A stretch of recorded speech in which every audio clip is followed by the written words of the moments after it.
Well, as I was sitting there listening to Herr Weimeister present the gift of the vines, the grapevines, I hope they're Gewürztraminer, not Riesling, but we'll see what happens. But but I believe that Lord Mayor Mueller, the giving of the tree, very appropriate and very moving. Thank you, sir, from the city of Wiesbaden. And we will find a place in the center of now Clay Caserna to plant that tree where we can come together and meet. But I do have an idea for the vines. I was sitting there, I noticed that I always wondered why these slopes were coming down off the building like this.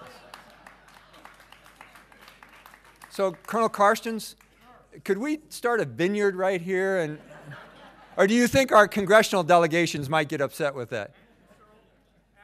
Okay, great. Well, ladies and gentlemen, the journey is nearly at an end. Ms. Shalikashvili will soon unveil the new Mission Command Center plaque, but before we proceed, I'd ask you to take a moment, pause, and think a little bit. Every building like this one has a story. If you ask the people who build it, they'll tell you some of those stories, just like the people who conceived the project or those who hope to be served by it in the future. If you were to talk to the thousands of people who played a role in bringing this building to life, you would probably hear tens of thousands of different stories about their lives, about their contribution to the construction, about the places around them. But the story I would like to tell today is the story of the person who this building will be named for. He was born in Warsaw of Georgian parents in 1936. His family immigrated to the USA, in fact to Peoria, Illinois, in 1952. He was kidded throughout his life when people told stories about him, saying he learned to speak English from watching John Wayne movies. And he would say that was partly false, but he would be grinning, as I understand, when he said it. He became a U.S. citizen in 1958, and it's the first time a citizen of a country it was the first time he was a citizen of a country because he was a stateless refugee up to that point in his life. He was drafted into our Army in 1958, and in 1959 became an artillery officer in our Army. He served in U.S. Army Europe as both a division artillery commander and also as the assistant division commander of this great unit, the 1st Armored Division, as did General Clay. He served as the Deputy USUR Commander-in-Chief, or as we used to call it back then, the DSINC, when USUR was much bigger. And in 1991, after pushing forces toward Operation Desert Storm, he personally led Operation Provide Comfort after that war was over in southern Turkey, northern Iraq, where he served the Kurdish population. Over 38 years of service to the country, he was then crowned with his nomination and appointment as chairman of our Joint Chiefs of Staff. While the chairman, he brought the various services together, folks and organizations that had different cultures, had different ways of doing things, and had not worked together in a very long time. But not unlike General Clay during the Berlin airlift, he would bring us all together to keep freedom alive. His name was General John M. Shalikashvili.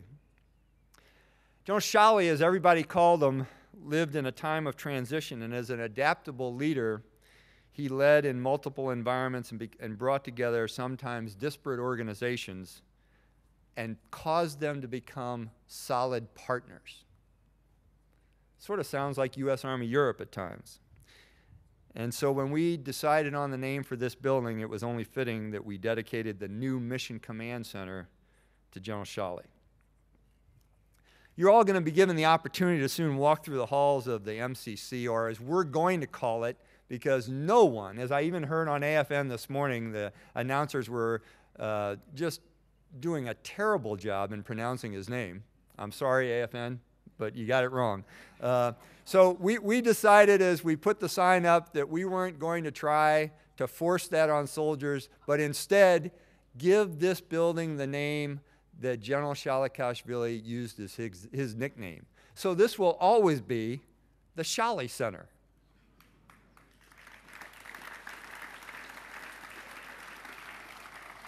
So as you walk through this building in a minute, think about the future.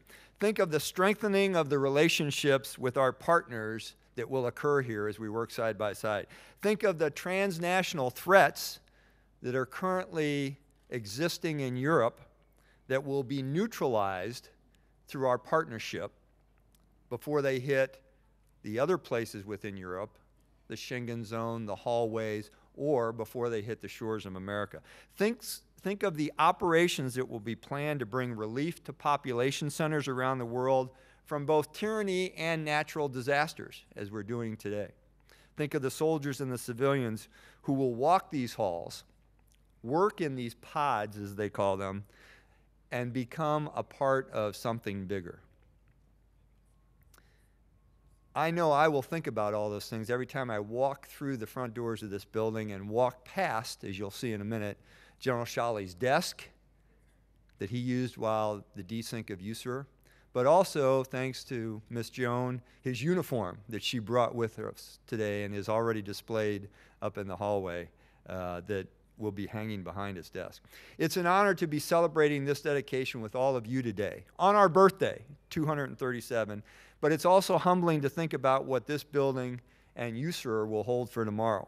Together, we've laid a new foundation for the future, where USER is a professional force with a strategic stance, with capable and committed partners, and an extremely strong community. I'd now like to introduce the final speaker of the day, our distinguished guest, Ms. Joan Shalikashvili. She traveled extensively with her husband in his various assignments, and she had the opportunity to work closely with youth activities and military families in the United States, in Europe, and in the Pacific. She volunteered thousands of hours at Army Community Service, American Red Cross, German Americans Women's Groups, and too many others to mention. She continues to volunteer for our Army and for her hometown of Stellicom, Washington, where we saw her a few years ago when we were at Fort Lewis. We are honored to have her here today. Ms. Joan, the microphone is yours.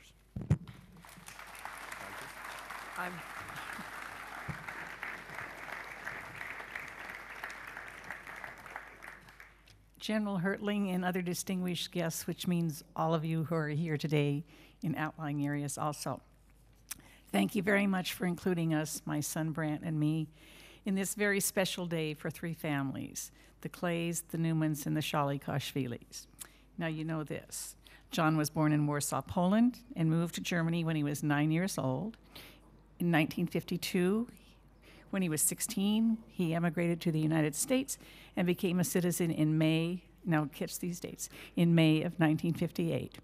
In June of 1958, he graduated from college, and in July of 1958, he was drafted into the Army. Of his 39 plus years that he spent in the military, over 1/4 of them were spent here in Europe. The Nuremberg and Heidelberg communities, and USER in particular, provided some of the happiest times that we had as a family. During those days, we made priceless friendships, and we have memories to treasure for a lifetime. John was so proud of the professionalism of the soldiers and the warmth and support of the families throughout the communities in Europe. He would have been incredibly honored to have his name indelibly linked to a military community and a command that had such a profound effect on him, both personally and professionally. And Brant and I are humbled that this honor has been given to him. At the end of a speech shortly before he retired, he said, "I hope to always be a soldier." And with his dedication, that wish has come true. Thank you.